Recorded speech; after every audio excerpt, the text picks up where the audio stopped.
গোপন সূত্রের ভিত্তিতে হানা দিয়ে পানিসাগর থানাধীন পেকুছড়া গ্রামের বাসিন্দা তুতামিয়ার বাড়ি থেকে এক বাংলাদেশি যুবক সহ অপর আরেক ভারতীয় যুবককে গ্রেপ্তার করে পানিসাগর থানার পুলিশ। সূত্রের খবর, পেকুছড়া গ্রামের বাসিন্দা তুতামিয়ার বাড়িতে বিগত প্রায় 5 দিন পূর্বে আসে সুজান মিয়া নামে বয়স 24-এর পিতা মৃত রিপন মিয়া, বাড়ি মৌলভীবাজার 9 নং ইউনিয়ন, বাংলাদেশের এক যুবক। পরবর্তীতে বিগত 4 দিন পূর্বে একই বাড়িতে আসে গণেশ দেব, বয়স 20 বছর, পিতা মৃত ক্ষিতীশ দেব, বাড়ি উত্তর জেলার চুরাইবাড়ি এলাকায় যুবক।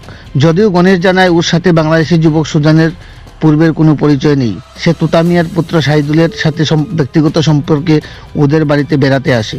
প্রাথমিক জিজ্ঞাসাবাদে বাংলাদেশি যুবক সুজানের বাড়ি বাংলাদেশে বলে স্বীকার করে সে জানায় বিগত প্রায় 5-6 বছর পূর্বে অবৈধভাবে ভারতে প্রবেশ করে এবং বেঙ্গালুরু সহ বিভিন্ন জায়গায় দিনমজুরের কাজ করে জীবন জীবিকা নির্বাহ করে আসছে।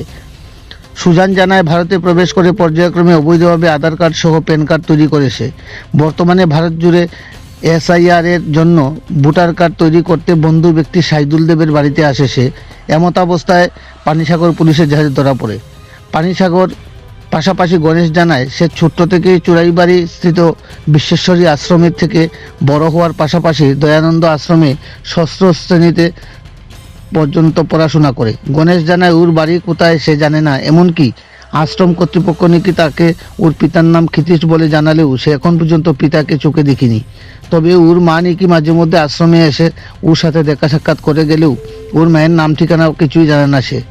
গণেশ বর্তমানে গাড়ি চালকের কাজ করে, তবে বিশ্বেশ্বরী আশ্রমের সাথে ওর বিগত 5-6 বছর যাবৎ কোনো ধরনের সম্পর্ক নেই বলে সে জানায়। জানা গেছে গণেশ বিগত প্রায় 5-6 বছর পূর্বে এক ভিনধর্মী মেয়েকে বিয়ে করাতে আশ্রম কর্তৃপক্ষ তাকে আশ্রম থেকে তাড়িয়ে দেয়। দুই যুবকের দেওয়া তথ্যের ভিত্তিতে পানিসাগর পুলিশ তল্লাশি চালিয়ে বাংলাদেশি যুবককে গ্রেপ্তার করে ওর বিরুদ্ধে অবৈধভাবে ভারতে প্রবেশ করাতে মামলা রুজু করে আগামীকাল আদালতে সুপর্দ করবে। বাংলাদেশ জুড়ে হিন্দু সংখ্যালঘুদের উপর বর্বরোচিত আক্রমণ ও হামলার ঘটনার মৌসুমে পানিসাগরে বাংলাদেশি যুবক গ্রেপ্তারের ঘটনায় গোটা পানিসাগর মহকুমা জুড়ে তীব্র চাঞ্চল্য বিরাজ করছে। পানিসাগর থেকে নিজস্ব প্রতিনিধি রিপোর্ট, শ্যামলী ত্রিপুরা। আমরা একটা খবর পাই, পেকুছড়াতে দুইটা ছেলে উদ্দেশ্যহীনভাবে ঘোরাঘুরি করতেছে এবং তাদের যে ঘোরাঘুরিটা ওইখানে লোকাল লোকদের একটা সন্দেহ হয়। তারপর PSA খবর দেয় পুলিশের সাহায্যের জন্য।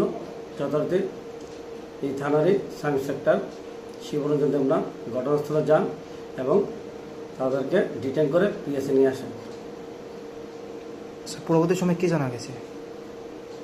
মনে হতেছে তারা একজন বাংলাদেশের থেকে তীব্রতে বা ইন্ডিয়াতে কোনোভাবে অবৈধভাবে ঢুকছে, এটা আমরা তদন্ত করে দেখতেছি। হেল্প করছে গণেশ করে একটা ছেলে। স্যার, অপরজন কি বাংলাদেশি না ভারতীয়, কি জানা গেছে? একজন এখনো আমাদের সন্দেহ সে বাংলাদেশি, তবে আমরা তদন্ত করতেছি আর বাড়ির ঠিকানা সব কিছু বের করার জন্য।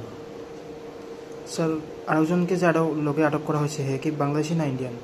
গণেশের ছেলেটা ওর বাড়িতে বললো চোরাবাড়িতে, এটা আমরা তদন্ত করে দেবো তার বাড়িতে আসলে চোরাবাড়িতে কিনা। বাংলাদেশি যে ছেলেটা সুজন বলল, এর নাম সুজন, বলছে দীর্ঘ 5-6 বছর ধরে বাংলাদেশ থেকে সে ত্রিপুরাতে বা ভারতে এসেছে। স্যার, এখন পরবর্তী প্রসেসিং আমরা কি করবেন?